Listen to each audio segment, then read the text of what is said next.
Selamat ya.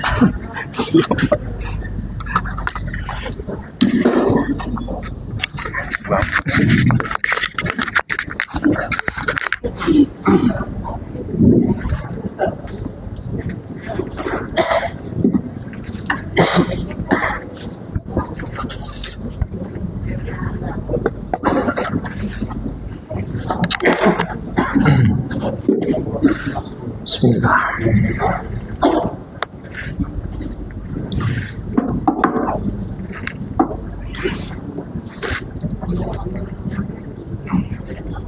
Bismillahirrahmanirrahim. Ya Rabbi bil Mustafa balligh maqasidana waghfir lana ma madha ya wasi'al karami.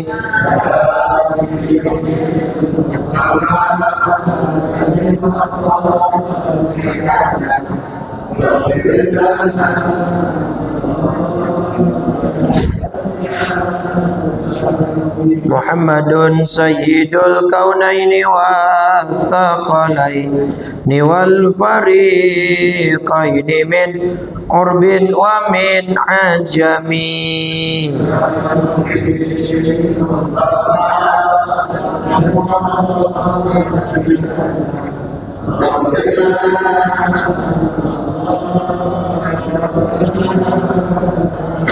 Nabiyunal amirun nahi fala ahadun abarra fi qawli la minhu wala na'ami.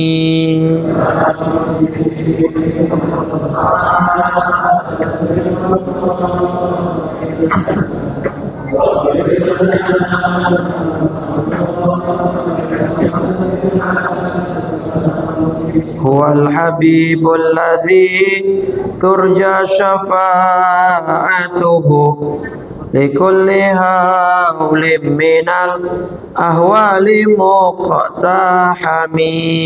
Ya Rabbi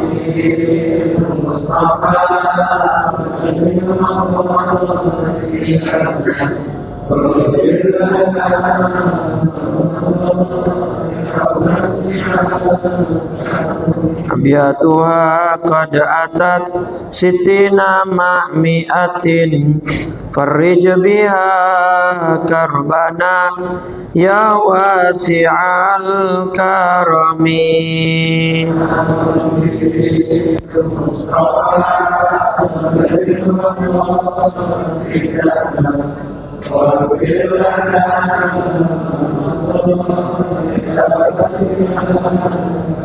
Allahumma salli wa sallim wa barik alaih wa ala alihi. Al-Fatihah ila ruhi Rasulillah Sayyidina Muhammad ibn Abdullah wa ala alihi wa sahbihi wa mawala wa jami'i awliya illa wa asfiya illa khususan sadatina Abi Bakrin wa Umar wa Uthman wa Ali wa an baqiyatis sahaba wa tabi'in wa tabi'in tabi'in wa man tabi'ahum bi ihsanin ila yaumiddin wa alaina ma'ahum wa fihim rahmatika ya arhamar rahimin. Thumma ila ruhi Muhajir Allah Ahmad bin Isa wal Ustadz al-Azam al-Faqih al-Muqaddam Muhammad bin Ali Ba'alawi wa Syekh Abdul Rahman bin Muhammad al-Saqaf wa auladihi al-jami' wa akhwani al-jami'. Thumma ila ruhi sahib al-ratib qutb al-irshad wa ghawth al-ibad wal bilad al-Habib Abdullah bin Alawi al-Haddad wa usulihim wa furu'ihim. Thumma ila ruhi muallif hadha al-kitab Syekh Yahya bin Sharaf an-Nawawi wa usulihi wa furu'ihi. Thumma ila Syekh Walidi kala Jamaat Mustalib Badawi Hanafi. Thumma ila Syekh Ahmad Marzuqi bin Mirsad. Thumma ila ruhi Hubabah Sakinah binti Sayyid Ali Baharun.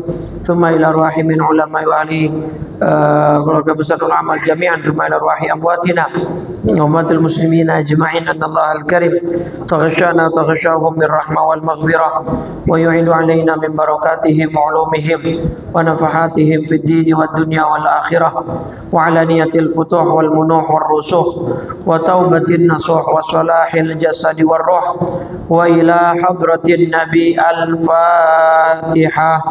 أعوذ بالله من الشيطان الرجيم. بسم الله الرحمن الرحيم. الحمد لله رب العالمين الرحمن الرحيم مالك يوم الدين إياك نعبد وإياك نستعين اهدنا الصراط المستقيم صراط الذين أنعمت عليهم غير المغضوب ولا الضالين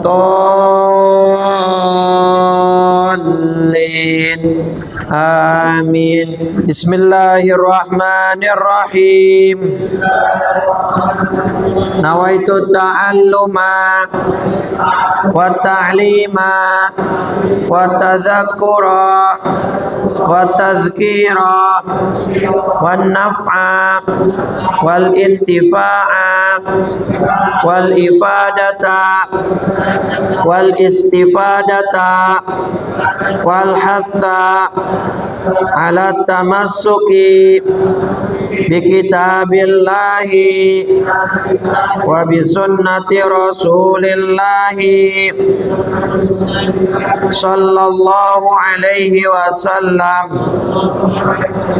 والدعاء إلى الهدى ومرضاته وقربه وثوابه. Bismillahirrahmanirrahim. Assalamualaikum warahmatullahi wabarakatuh.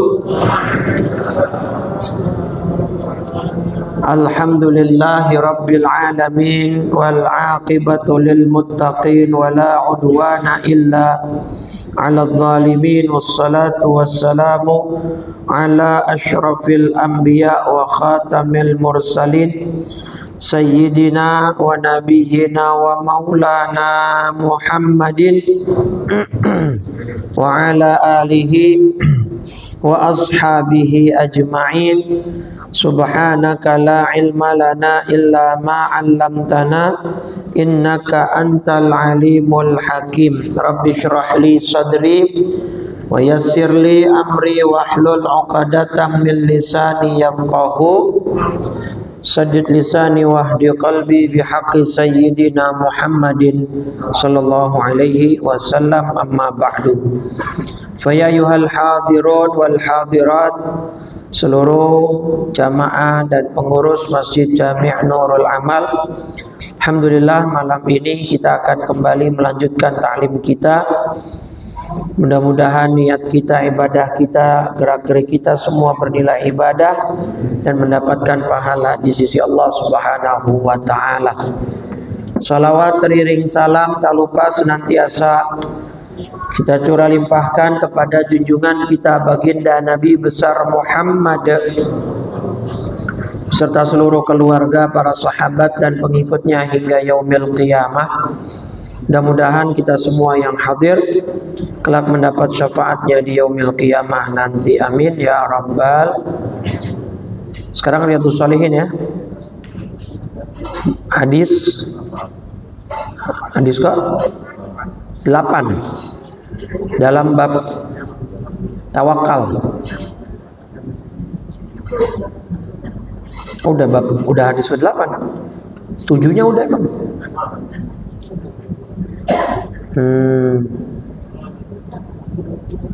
Berarti sekarang an Abi Umarah ya.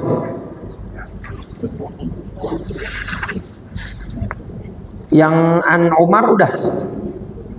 Yang law annakum tatawakkaluna 'ala Allah. Kayaknya belum sampai situ ya.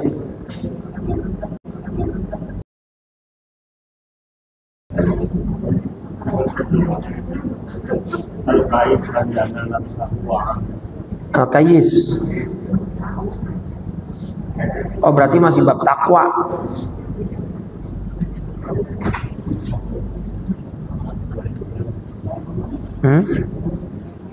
Enggak, kalau urutan hadisnya keberapa itu?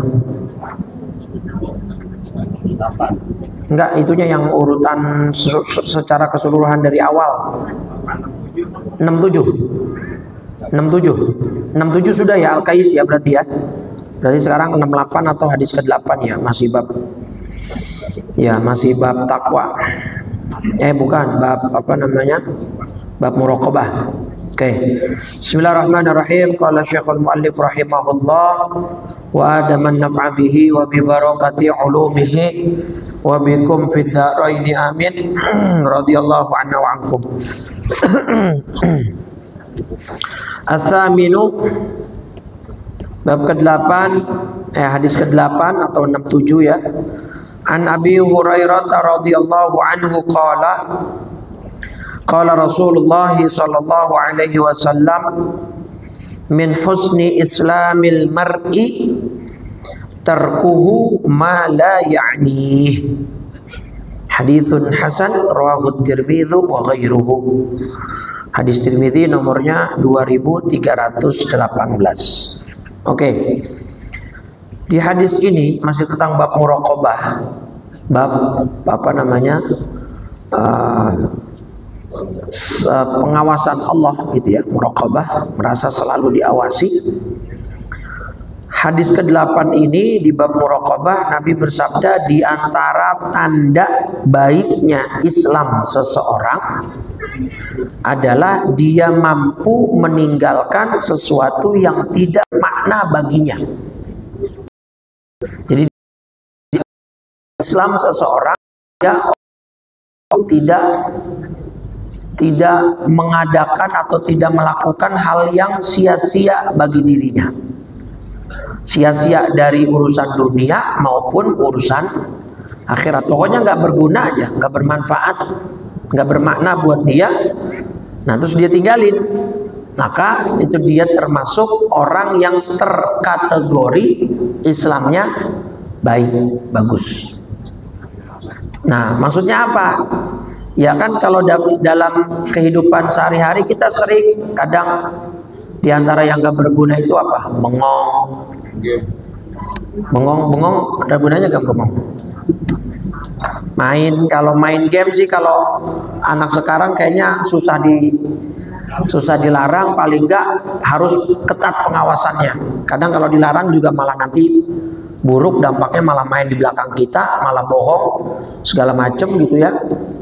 Ya tapi kalau misalkan apa namanya terbatas, diawasi, ya, itu masih bisa untuk bisa menumbuhkan rasa menghilangkan rasa jenuh dan lain sebagainya. Dan ghibah bukannya nggak bermanfaat lagi, malah dosa ya. Kemudian ya hal-hal fudul, kalau orang Arab bilangnya fudul, kalau kita kepo. Fudul itu selalu pengen tahu urusan orang. Kita kagak diajak ngobrol, tiba-tiba kita nimbrung sendiri. Padahal kita kagak diajak. Kagak usah, kalau kagak diajak ngobrol nih, kagak usah nimbrung. Ada orang lagi ngobrol berdua, ya kan? Kemudian kita di pojokan sendirian itu, kita nggak diajak, dia kayaknya lagi ngomong seru, ya jangan tiba-tiba nimbrung. Kalau dia udah selesai ngobrolnya baru. Ada orang lagi main HP, tiba-tiba kita tengok HP-nya, lah songong namanya. Ada orang main HP, kita di sampingnya, kita gitu lah. Kan ada orang yang kadang-kadang begitu Pak. Lo ngapain sih? Lo mau ngapain kek urusan HP dia? Itu namanya fudul kalau orang Arab bilangnya.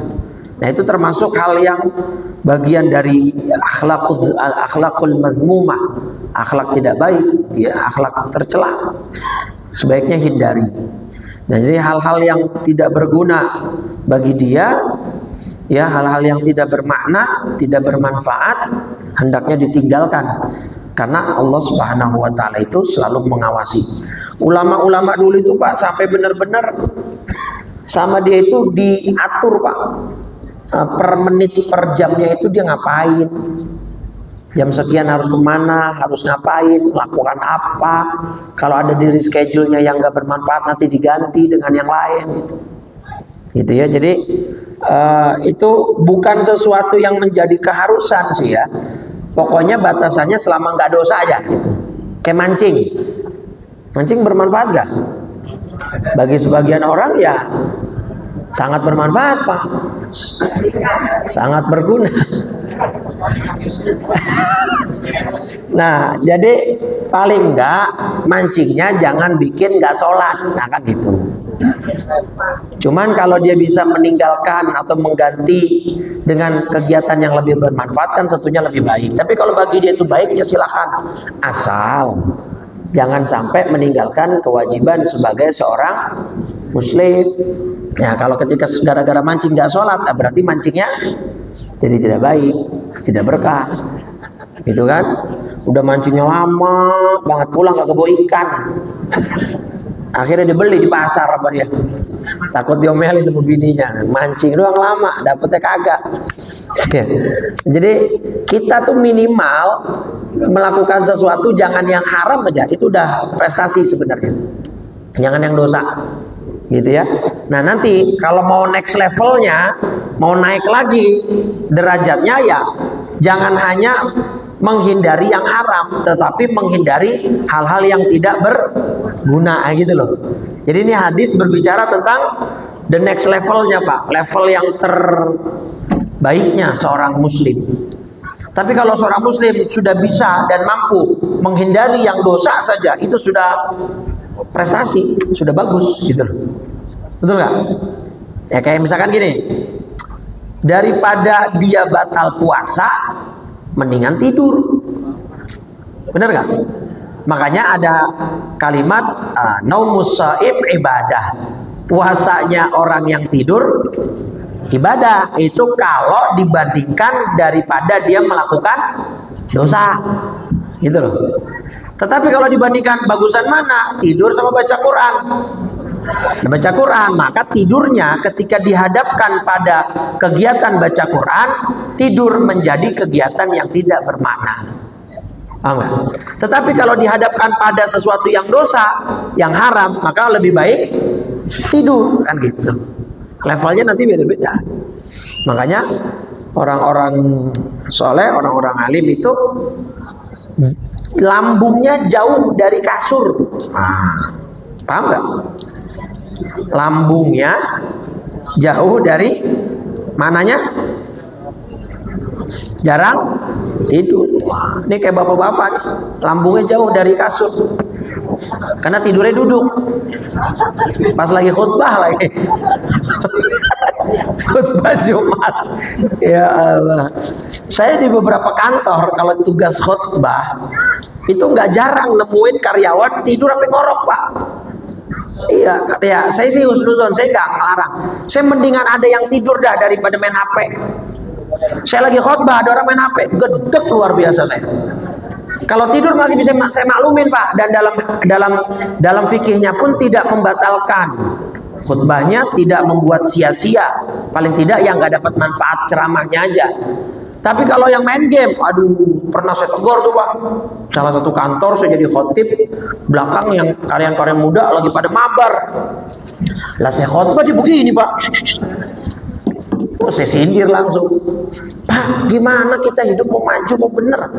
Dengerin nasihat seminggu sekali pas khotbah doang. Hadir majelis taklim enggak, datang kajian ogah, giliran khutbah Jumat main HP. Saya ngomong begitu langsung, yang belakang yang pada gitu langsung. Kalau nggak digituin nggak pada ngerti, Pak. Iya. Ya, jadi pengurus EKM Nur Rahman juga bilangin tuh, setiap sebelum khutbah kan biasanya ada pengumuman, sampaikan, oh jangan main HP, HP-nya di silent, kalau bisa ditaruh gitu. Makanya saya kadang-kadang mikirnya kan teknologi udah canggih nih. Masjid kudunya punya pemutus jaringan sinyal. Kayak beberapa building kantor kan punya tuh begitu tuh. Jadi begitu kita masuk gedungnya, sinyal kita langsung mati, Pak, nggak ada. Nah, ntar pas lagi khutbah Jumat aktifin tuh. Jadi yang lain nggak ada yang bisa apa? Lah malah kadang-kadang ada yang transaksi. Belilah di Shopee. Lah itu haram, Pak, dosa. Transaksi di masjid hukumnya haram, dosa. Termasuk sekarang transaksi online. Nih Bapak Ibu nih check out, terus masukin ke mobile banking, bayar, haram, dosa.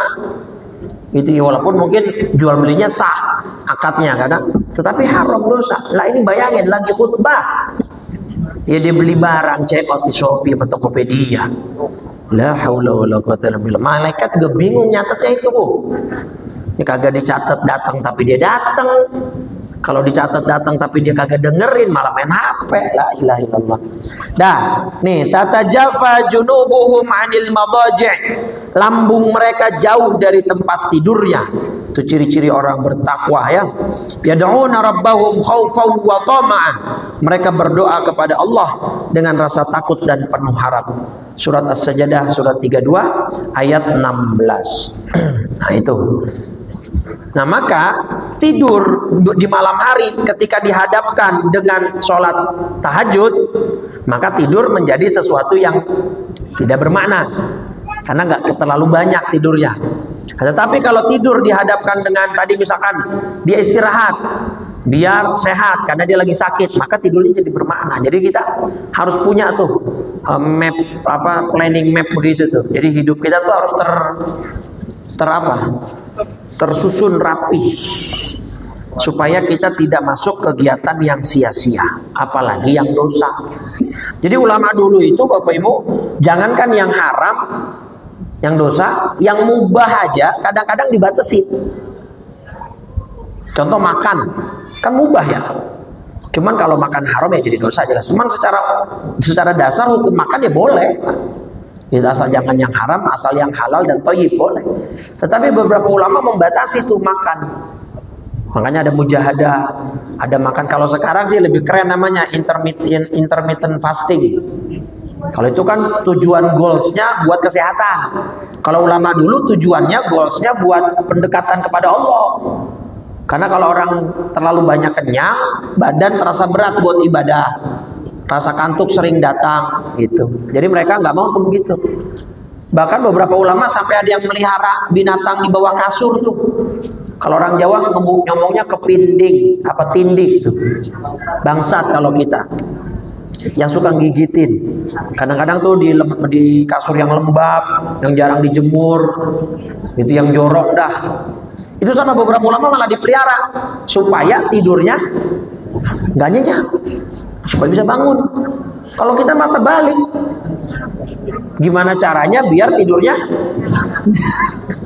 puas gitu. Iya itu dia. Jadi kita yang tahu deh nih Bapak Ibu, 24 jam kita ngapain aja, ngelakuin apa, hal-hal yang kita lakuin hari ini bermanfaat nggak buat agama kita, buat dunia kita. Ini boro-boro dunia kagak, akhirat kagak. Ya. Tapi kalau kita mau lebih cerdas lagi yang kemarin tuh, justru orientasi dia adalah akhirat. Bukan nggak boleh menikmati dunia, boleh. Tapi dunia ini tuh cuma apa sih? Dunia ini cuma apa? Ibarat kata Nabi ke Ibnu Umar, kun fid dunya ka'annaka gharibun. Jadilah kamu di dunia seperti orang asing. Aw abiri sabilin, atau seperti orang yang sedang lewat transit, Pak. Bapak Ibu jalan transit ya. Kemudian di rest area itu kan sekedar untuk memenuhi hajat ya. Di rest area orang lapar ngapain? Orang haus cari air. Orang kebelet dibuang air. Betul nggak? Capek, ngantuk, sopir, driver ngapain? Tidur, istirahat. Tapi apakah selamanya di situ, Pak? Lah kagak. Kalau hajatnya udah selesai, lanjut. Begitu. Di dunia kita begitu, Pak. Kita di dunia kagak lama. Ya, entah kita berapa lamanya itu. Nah, ini dulu nih. Surat Al-Hadid surat 57 ayat 20. Lihat kata Allah, "I'lamu annamal hayatud dunya la'ib." Pertama, sungguh kehidupan dunia itu hanya permainan. Permainan, Pak. Ya kan? Kertas-kertas yang kita rebutin deh, sertifikat rumah, BPKB, STNK, itu kalau udah kita mati cuman kertas biasa, mainan, Pak. Apalagi kalau dapetinnya dengan cara yang haram. Nyeselnya luar biasa, mainan. Dibela-belain. Kertas-kertas itu cuma kertas secari kertas. Ijazah, Iya kalau palsu. Tapi katanya sih kagak palsu Pak, orang kata yang jual asli. Itu macam-macam aja manusia. Jadi permainan dunia Pak, permainan enggak. Namanya orang permainan harus enjoy gitu, jangan dibawa pusing. Ya namanya permainan. Lah kalau bikin pusing namanya bukan main. Orang main bikin enjoy. Walahun, senda gurau, bercandaan. Bercanda Pak. Bercanda semua ini. Walahun, perhiasan. Watafakhurun bainakum, saling berbangga di antara kalian. Watakatsurun fil amwali wal amwalat, banyak-banyakan kekayaan, banyak-banyakan keturunan. Tuh, tapi kata Allah itu seperti hujan yang tanaman-tanamannya mengagumkan para petani. Kemudian tanaman itu menjadi kering dan kamu lihat warnanya kuning, kemudian menjadi hancur. Kalau udah selesai panen, hancur, udah Pak, dibakar lagi. Kayak gitu kita di dunia, kita hidup sekarang. Sebelum kita ada orang tua kita, sebelum orang tua kita ada orang tuanya, sebelum orang tuanya kita ada orang tuanya lagi, begitu terus. Kita cuma memainkan perannya itu. Kita akan menunggu, kita sedang menunggu giliran masing-masing. Beberapa hari ini kita dapat berita korban bencana terus. Bengkulu kapal tenggelam, karam, gara-gara apa? Angin. Garut, gara-gara amunisi belasan orang. Yang guru di Purworejo, lihat gak beritanya? Sekelompok guru dari salah satu SD Islam pengen melayat takziah ke ayah kepala sekolahnya. Di jalanan truk remblong ketindih sampai mejret itu mobil yang meninggal 10 guru satu SD. Libur 6 hari sekolahnya, nyari guru dulu. Lah orang 10 orang Pak gurunya, bayangin nggak? Nah itu masih muda semua gurunya. Ya itulah dunia, kalau udah kayak begitu ya udah penyesalan, tinggal sisa penyesalan kalau memang tidak cukup membawa bekal. Makanya kemarin orang yang cerdas tuh nyari bekal, karena kita nggak tahu kapan kita mati Pak. Semua sangat mungkin terjadi. Dan kita hidup di dunia nggak lama. Berapa lama kita hidup di dunia? Nih pertama gini dulu, 1 hari akhirat berapa tahun dunia? 1000. Dalilnya mana? Hah? Jangan 1000 aja.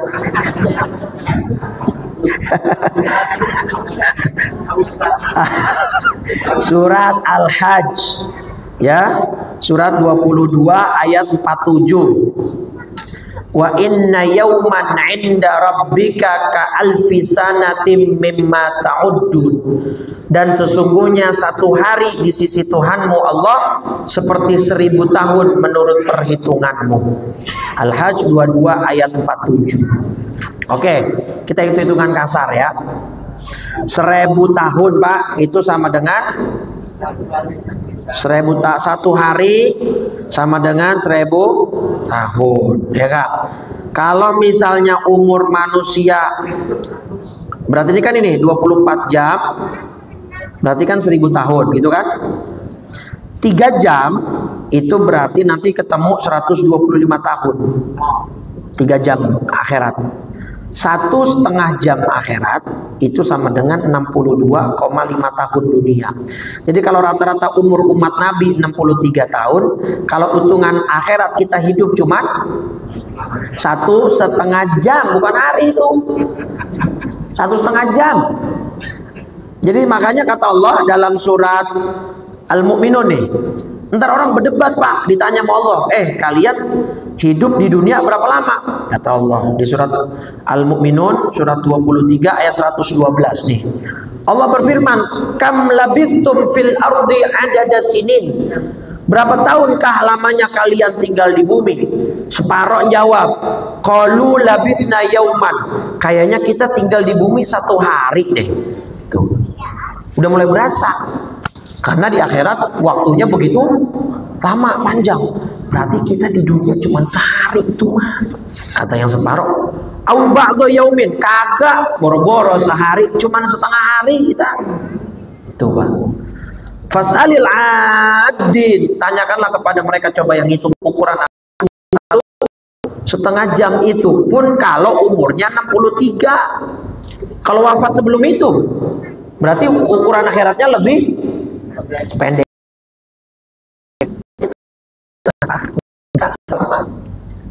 Ya maka tujuan kita gimana caranya matinya husnul, itu doang udah. Itu Damai kita yang kemarin meninggal siapa? Pak siapa? Yang suka mimpin tahlil, yang suka baca ini, Pak Mat Said. Itu saya nggak begitu kenal dekat. Cuman kalau ngaji habis baca habis sholat maghrib sama saya selalu pasti salaman sama saya. Kalau wajahnya saya ingat gitu ya. Berapa umurnya pas meninggal kemarin? 63, 73. Padahal masih seger perasaan ya. Terakhir apa, sakit apa gimana? Sakit. Jatuh.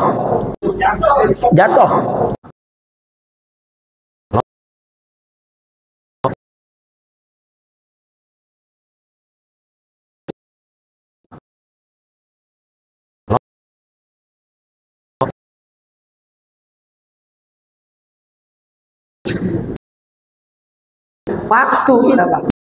Iya, enggak.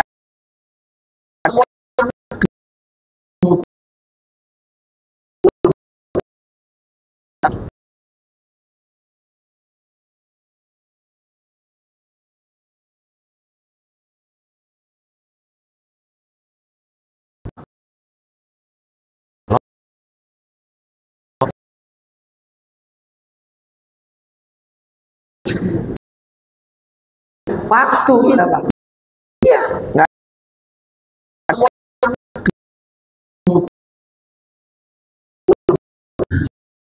Kata ibu, kalau kamu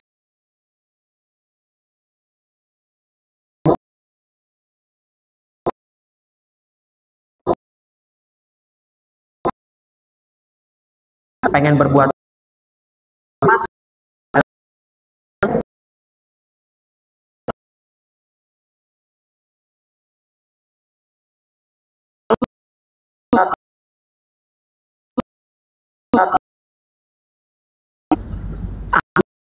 rokan kalau baca itu rokan kalau baca itu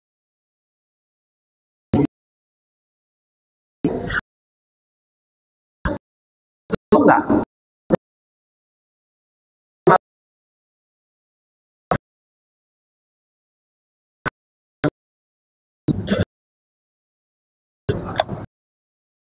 Aduh, wajib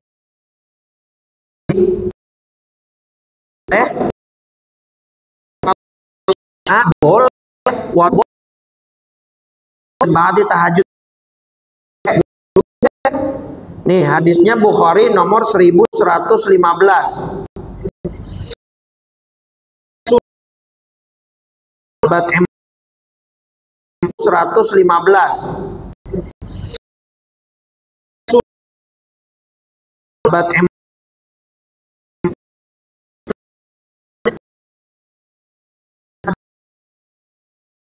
115. Sahabat 1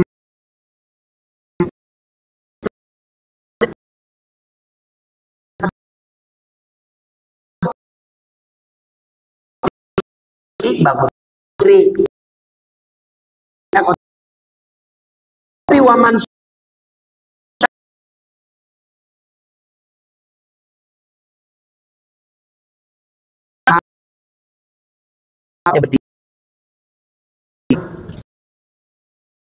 jadi ini habis isya ya romannya itu, atau sekedar malas saja pengennya duduk boleh, silakan gitu. Cuman pahalanya separoh. Waman sholana iman, atau bahkan sholat sunnah pun boleh sambil berbaring. Lagi malas banget di tahajud gitu, bangun pengennya berbahan. Ya yang ada lanjut ya. yang ada malah pules. Tapi boleh Pak. Kalau sholatnya tapi falahu nisfu ajril qaid, dia dapat separuh orang yang sholatnya duduk. Berarti seperempat ya? Seperempat. Jadi seperempat. Jadi ada dengan sunnah.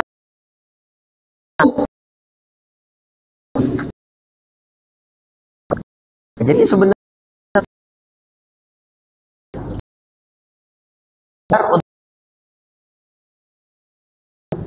udah gitu kita yang pahala walaupun kan enteng banget Pak.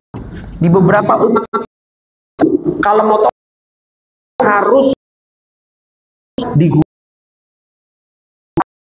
40 baru Allah terima. Ada beberapa syariat perlu begitu, syarat taubat emang perlu begitu. Bapak Ibu kalau ya taubat ulangin lagi sama tuh pahalanya dilipat ganda. Qadar buat siapa Pak? Konsep Lailatul Qadar yang khairu min alfi syahr itu apa? Umat maka bersyukur jadi umat Nabi ringan, enteng, hanya berlipat terus ini duduk di majelis ilmu dapat tahajud, dapat mendengar nasihatnya, itu kan salam dapat berguguran rontok ketika musola, iya kan? Lagi yang kurang, yang teteng ada yang ditenteng, nggak ada di mana, nggak. Nah, jadi itu, oke. Terakhir di bab muraqabah biar selesai. Umar radhiyallahu anhu harus planning dalam sia-sia, ya. Anhu dari Umar radhiyallahu anhu anin Nabi sallallahu alaihi wasallam qala, Umar bin Khattab sallallahu alaihi wasallam beliau bersabda, la yurju fima daraba imra'atahu. Nah, seseorang suami tidak ditanya karena apa dia memukul istrinya. Maksudnya gini Bu, jangan senang dulu bapak-bapak. Romanya hadis cocok nih. Terus pakai shin, pakai zai. Pernah dengar nggak? Apa nusyuz? Istri yang apa? Yang durhaka kepada suami. Romannya jawabnya pelan banget Ibu. Kagak terima maunya apa gimana? Emang kan Pak, kalau dalam dunia ini kan ada satu peraturan Pak, ada 2 pasal. 1, perempuan gak pernah salah Pak. Nomor 2, kalau perempuan salah balik ke nomor 1. Jadi makanya kan saya pernah singgung hadis romantis yang diriwayatkan oleh An-Nasai dan Ibnu Majah. Ketika ditanya sama Nabi sahabat, "Ala ukhbirukum binisa'i ahlil jannah?" Maukah kalian kuberitahu para istri yang dijamin surga? Bala ya Rasulullah. Iya, mau ya Rasul. Gimana istri yang gimana? Nih buat ibu-ibu nih. Ibu mau nggak Bu masuk surga Bu? Nah, nih kata Nabi, nisaul ahlil jannah, istri-istri yang pasti masuk surga dijamin adalah idza ghadibat, kalau istrinya sedang marah sama suami, au ghadiba anha zaujuha, atau suaminya yang marah sama istri. Ya, itu dalam Islam anjurannya yang disuruh minta maaf siapa? Udah di sini kencang banget jawabnya. Tapi kenyataannya bagaimana Pak kenyataannya Pak? Nggak ada. Ya Allah. Nah, anjuran ya, ini anjuran. Anjuran itu berarti kan pilihan. Istri bisa memilih untuk menurunkan egonya, kemudian dia yang meminta maaf kepada suami. Nah, kalau sudah istri mampu menurunkan egonya, siapapun yang salah, Let's say katakan suaminya yang salah, itu paling berat tuh. Tapi istri bisa menurunkan egonya demi menciptakan suasana sakinah mawaddah warahmah. Dia yang minta maaf duluan, surga jaminannya dari Nabi. Cuman kan susah, betul nggak? Lah susah Pak. Bahkan di hadisnya itu diajarin sama Nabi, deketin bu suaminya, taruh pala ibu di pundak suami. Tuh.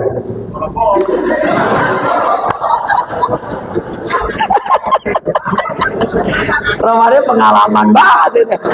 Boro-boro. Terus istrinya pegang, genggam tangan suaminya. Ya, hadhihi yadiya biyadika. Hadisnya begitu, Pak. Bang, ini tangan Neng, tangan Mama, tangan Bunda, apalah manggilnya terserah. Di bawah tangan abang. Artinya apa? Ridhonya Allah buat Neng, buat Mama, buat saya ada di ridhonya ayah, bapak atau kakanda atau apalah.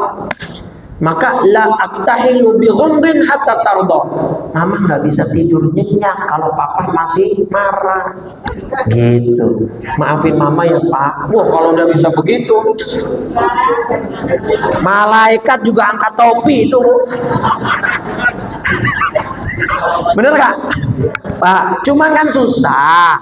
Karena faktanya kalau udah lagi berantem ribut, tidur aja pantat-pantatan. Tengahnya bantal guling, yang sono madep sono, yang sini madep sono.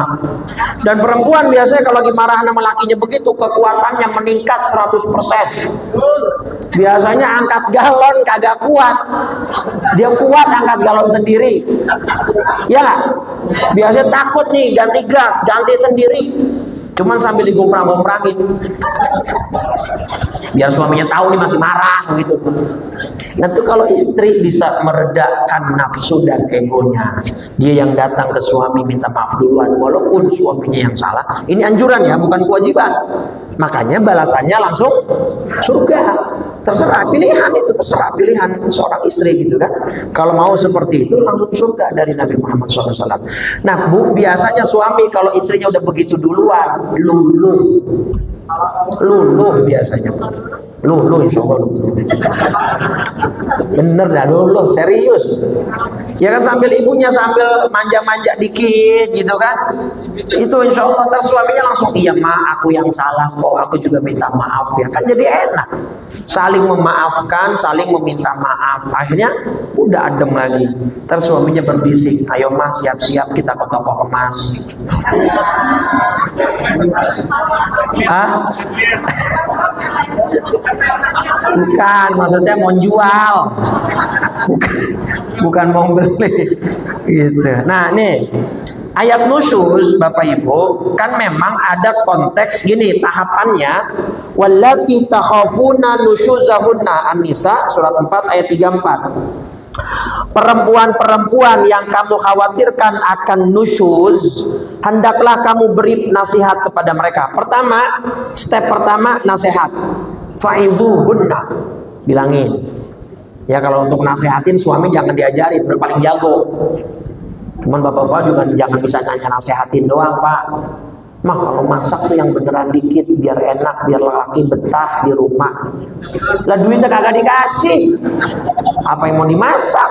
Ngomong doang, nasihatin doang jago.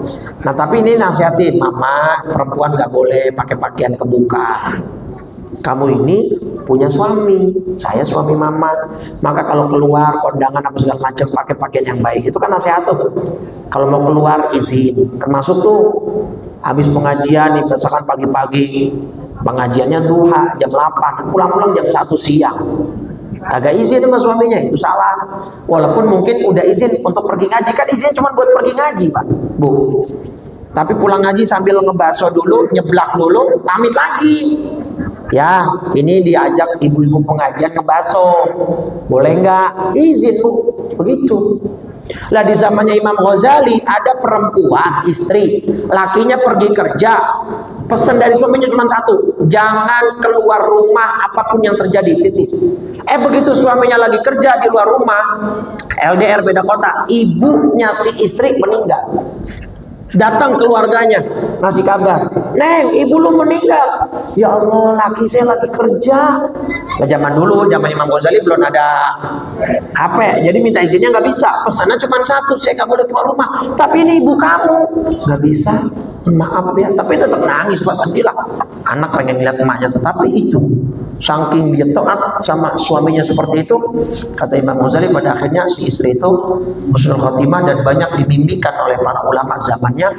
Istri itu mendapatkan karunia surga dari Allah Subhanahu wa taala. Tuh, ibunya meninggal, kagak berani kuat karena dilarang sama suaminya. Konteksnya bukan suaminya jahat, tapi kan saat itu belum ada alat komunikasi, jadi nggak bisa minta. Kalau sekarang kan bisa, mau kemana aja juga ngomong izin. Ya pernah istri saya sekali kagak izin, saya marahin habis-habisan. Bukan masalah saya selaku suami pengen dihormati, enggak, aturannya begitu. Kita kan hidup ngikutin aturan siapa? Allah, agama. Jadi toh ketika izin pasti juga suami, Pak mau ngebahas dulu ya, ibu pengajian nih. Ya udah, pulang bawain ya 2 bungkus. Paling begitu lakinya. Tapi izin dulu gitu loh. Paham ya? Ibu-ibu ya. Satu, nasihatin. Kalau dinasihatin kagak kena, wahjuruhunna. Tinggalkan mereka di tempat tidur, maksudnya pisah ranjang. Itu supaya tahu nih suami lagi marah. Wadribuhunna yang terakhir, dan kalau perlu pukul mereka. Nah ini salah difaham, banyak disalahpahami. Katanya tuh Islam kejam sama perempuan, masa suami boleh mukul istri? Dia nggak baca tafsirnya. Ada syaratnya dan ketentuannya yang berlaku. Satu, mukulnya ghairu mubarrihin, tidak boleh yang sifatnya melukai.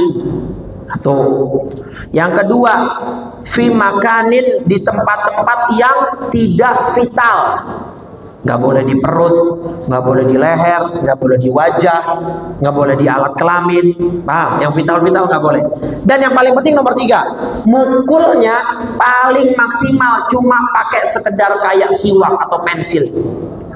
Gitu dong. Ya kagak berasa emang begitu aturannya, mukul begitu yang diperbolehkan. Cuman sekedar isyarat atau kode, nih suamimu lagi marah gitu. Ini malah kadang-kadang suaminya lagi marah, dimarahin balik sama bininya. Betul lagi aja dong yang belakang. Nah maka pilihan ada di tangan para istri, terserah itu ya. Tapi tetap di mana-mana itu ya, suami akan bertanggung jawab terhadap istrinya. Dan kebanyakan terjadi perceraian kalau dari pihak istri ya gara-gara istrinya tidak patuh pada suaminya. Saya ada beberapa kasus curhat ke saya, jamaah-jamaah yang muda, mereka sampai akhirnya pisah gara-gara istrinya setiap kerja diantar jemput sama teman kantornya dengan alasan searah. Nah, kalau gitu cari aja angkot. Angkot juga searah ke kantornya. Itu ngasih tumpangan begitu, modus uang, Pak. Jangan pernah memberikan tumpangan kepada teman sekantor yang lawan jenis, ya, yang apalagi kalau yang seumuran ya. Kalau yang sudah sepuh sih mungkin ibu-ibu, nenek-nenek mungkin masih ada aman dah. Tapi kalau yang seumuran, hati-hati. Di mobil berduaan atau di motor berduaan, udah pasti setan yang ketiganya. Betul nggak? Itu udah pasti. Jadi istri harus taat, patuh kepada suami, gitu ya. Nah, jadi Allah tetap mengawasi suami nih, maksudnya bab muraqabah ini. Allah tidak akan bertanya kenapa suami memukul istri di hadis kita yang terakhir tadi, karena pasti suami ada alasannya. Tetap yang dipertanggungjawabkan itu ya suami. Allah akan mempertanggungjawabkan suami. Ya, tapi lihat dulu kenapa, sebabnya apa segala macam. Intinya Allah tetap mengawasi. Nah, mudah-mudahan rumah tangga kita, anak cucu mantu kita dijaga sama Allah semua. Zaman sekarang, zaman akhir itu, di antara tujuan utama Iblis adalah membuat banyak umat Islam bercerai. Itu tujuan setan yang paling tinggi, membuat banyak orang Islam bercerai, entah dari yang suaminya yang salah, entah dari istrinya yang salah, selingkuh lah, KDRT lah, ini dan itu dan sebagainya ya. Baik, selesai. Insya Allah besok kita lanjut bab ke-6, bab takwa. Nah, yang bisa kita ambil hikmahnya dari pengajian kita malam ini, Ayo manfaatkan usia sebaik-baiknya, semaksimal mungkin.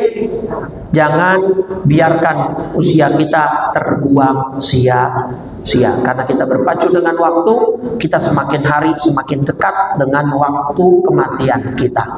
Bukan semakin jauh, tapi semakin dekat.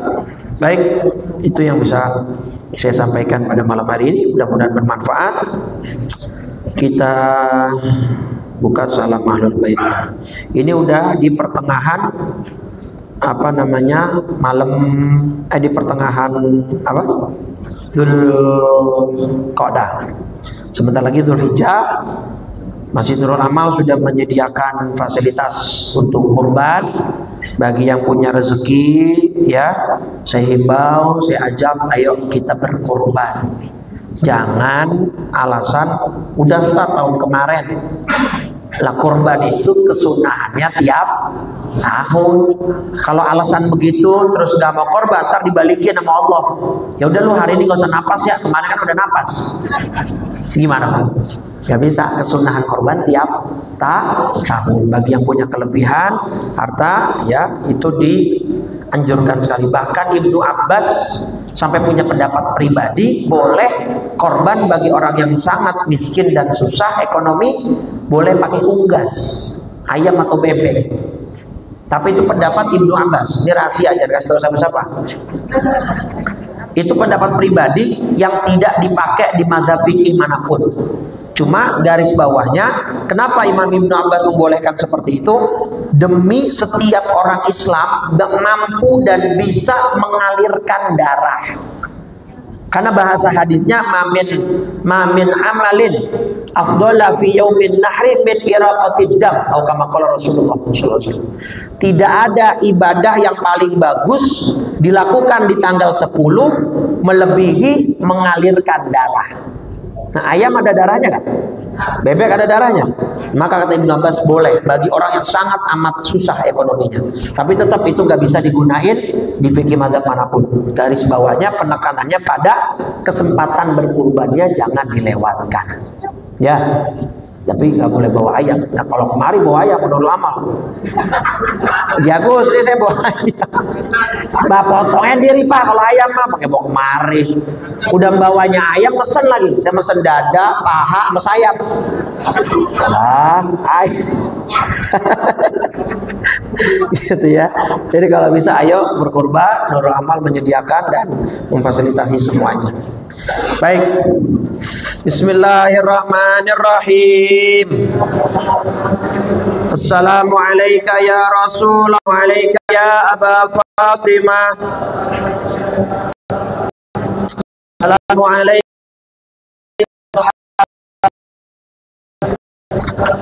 Assalamualaikum ya Jaddal Husain. Assalamualaikum ya Jadda Zainab. Assalamualaikum ya Sayyidah Fatimah binta Rasulillah. Assalamualaikum ya Ummal Hasan. Assalamualaikum ya Ummal Husain. Assalamualaikum ya Umma Zainab. Assalamualaikum ya Ummal Mu'minin.